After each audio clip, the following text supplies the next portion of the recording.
नमस्कार दोस्तों, आप सबका स्वागत है आपके अपने YouTube चैनल शिव भक्ति में।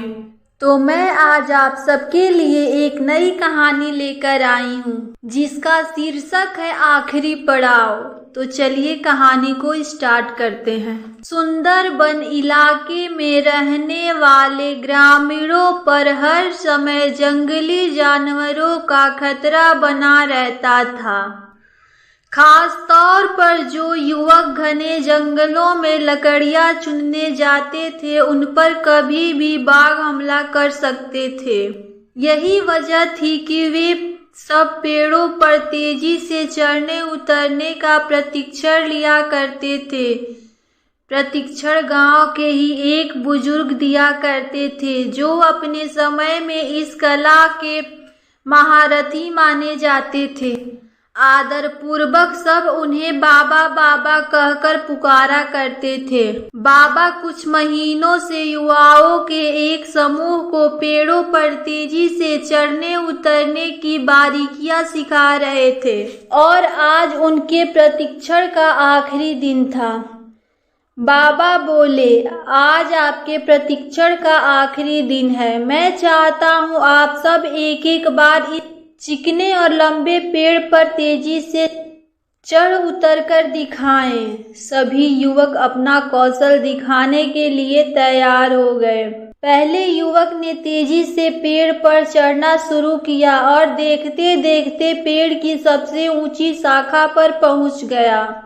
फिर उसने उतरना शुरू कर दिया और जब वो लगभग आधा उतर आया तो बाबा बोले, सावधान, जरा संभल कर, आराम से उतरो, कोई जल्दबाजी नहीं है। युवक सावधानी पूर्वक नीचे उतर आया।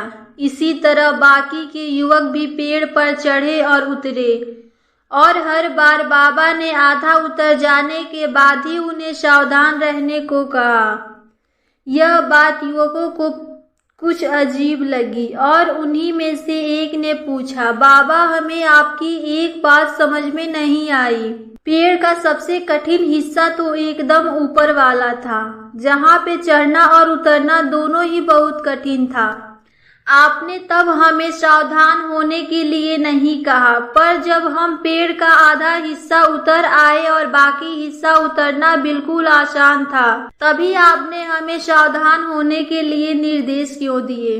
बाबा गंभीर होते हुए बोले, बेटे, यह तो हम सब जानते हैं कि ऊपर का हिस्सा सबसे कठिन होता है, इसीलिए वहां पर हम सब खुद ही सतर्क हो जाते हैं और पूरी सावधानी बरतते हैं। लेकिन जब हम अपने लक्ष्य के समीप पहुंचने लगते हैं तो वह हमें बहुत ही सरल लगने लगता है। हम जोश में होते हैं और अति आत्मविश्वास से भर जाते हैं और इसी समय सबसे अधिक गलती होने की संभावनाएं होती हैं। यही कारण है कि मैंने तुम लोगों को आधा पेड़ उतर जाने के बाद सावधान किया, ताकि तुम अपनी मंजिल के निकट आकर कोई गलती न करो। युवक बाबा की बात समझ गए। आज उन्हें एक बहुत बढ़िया सीख मिल चुकी थी। इससे हमें ये सीख मिलती है कि मित्रों, सफल होने के लिए लक्ष्य निर्धारित करना बहुत ही जरूरी है और ये भी बहुत जरूरी है कि जब हम अपने लक्ष्य को हासिल करने के करीब पहुंच जाएं, मंजिल को सामने पाए, तो कोई जल्दबाजी न करे और पूरे धैर्य के साथ अपना कदम आगे बढ़ाएं। बहुत से लोग लक्ष्य के निकट पहुंचकर अपना धैर्य खो देते हैं और गलतियां कर बैठते हैं, जिस कारण से वे अपने लक्ष्य को पा नहीं सकते हैं। अगर आपको ये कहानी पसंद आए तो वीडियो को लाइक जरूर करिएगा। धन्यवाद।